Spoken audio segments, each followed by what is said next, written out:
Bonjour et ce midi, il sera question de tourisme, de broderie et d'un exosquelette. Notre région, elle en a de jolis fers de lance pour faire la promotion tout à la fois de son patrimoine et de ses savoir-faire. Illustration avec la broderie de Lunéville. Elle est connue partout dans le monde. Entre 1875 et la Première Guerre mondiale, il y a près de 40 000 brodeuses sur Lunéville. Aujourd'hui, elles ne sont plus que 10, d'où l'importance évidemment de transmettre ces savoir-faire afin de perpétuer la tradition. Eh bien, c'est ce à quoi s'emploie l'école de broderie de Lunéville, l'une des 4 en France, la seule du Grand Est. Et là, du coup, vous commencez à piquer votre ligne droite.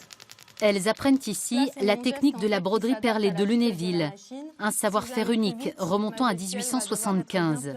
Ce matin-là, cours de piquage, ponçage, avec élaboration d'une broderie sous la houlette d'une ancienne brodeuse reconvertie en professeur.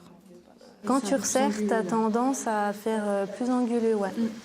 Ces élèves venus de la France entière sont arrivés en septembre à Lunéville pour y acquérir une spécialité reconnue mondialement. Spécialité qu'elles préparent via un CAP en 1 an ou un brevet des métiers d'art en 2 ans. J'ai déjà un diplôme, un métier de la mode et du vêtement. Donc c'est plutôt de l'industrie textile. Et justement, l'industrie, je trouvais que ça manquait un peu de quelque chose en plus, de quelque chose de... Voilà, pouvoir personnaliser mes propres articles. Pour intégrer cette école, ces jeunes filles doivent présenter un book avec les travaux qu'elles ont réalisés. C'est surtout pour voir tout ce qui est motivation, mais aussi pour voir la créativité qu'elles peuvent avoir dans peu importe le domaine. La créativité, c'est vraiment une démarche complète. Et c'est ça qu'on essaie de mettre en place avec les élèves. C'est une démarche de projet qui va vraiment de la conception jusqu'à la réalisation brodée. Une créativité couplée à une technique très convoitée à l'étranger, Léa a pu ainsi effectuer un stage en Tunisie. Je suis partie 1 semaine où j'ai pu découvrir la technique en Tunisie qui est complètement différente de la nôtre. Nous, on brode essentiellement sur l'envers et eux plutôt sur l'endroit.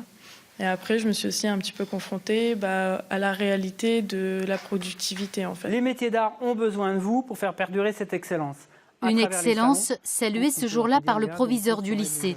L'Institut national des métiers d'art décernant cette année 3 prix à 3 élèves pour leurs travaux réalisés lors d'un concours.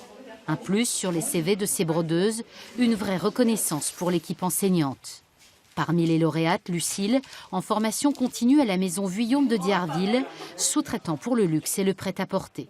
Aujourd'hui, on en a 4 qui sont issus du lycée Paul Lapide de Lunéville. Là, on est 8 actuellement dans l'enceinte de l'entreprise. Donc oui, effectivement, ça fait la moitié, donc c'est important pour nous. Et aujourd'hui, toutes les personnes qu'on accueille qui veulent broder et venir dans notre entreprise sortent de cette école-là.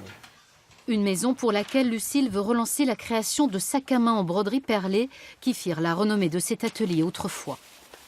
C'est plus une antiquité qui va fonctionner pour le cinéma et aujourd'hui nous on voudrait revenir avec des sacs avec une nouvelle forme mais avec des techniques qui datent de cette époque-là et qui ont fait le rayonnement de cette entreprise.